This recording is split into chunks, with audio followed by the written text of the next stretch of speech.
হয়েছে জামাই ষষ্ঠীর রান্না বান্না। আজকে জামাই ষষ্ঠীতে মাটন কষা, মাছ আছে সব রকম। দেখো চর্বি চর্বি চর্বি দেওয়া মাটন, লাল লাল ঝাল ঝাল স্পেশাল। আজকে জামাই ষষ্ঠীর মাটন কষা রান্না হচ্ছে, দেখতে থাকো পুরো ভিডিওটা।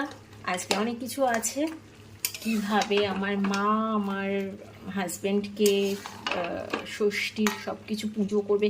আমাদের অনেক কিছু নিয়ম আছে, সব কিছু করতে হয়, যদিও অনেকেরই আছে। আর জামাই ষষ্ঠীর নিয়মটা তো সবারই থাকে। তো দেখতে থাকো আমাদের কী কী নিয়ম আছে। ওকে বন্ধুরা, আজকে জামাই ষষ্ঠীর স্পেশাল মাটন কষা।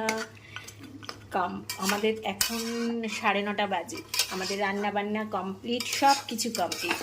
এটা হলেই হয়ে যাবে।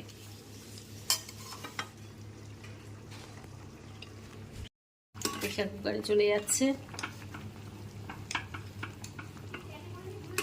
ঠিক প্রেশার কুকারের সিটি মানে নরমটা না হলে না আমার মেয়ে খেতে পারে না, সেই জন্য আমি সবসময়ের জন্য প্রেশার কুকারের সিটি দিয়ে নরম করে তারপর আবার নিতে হয়।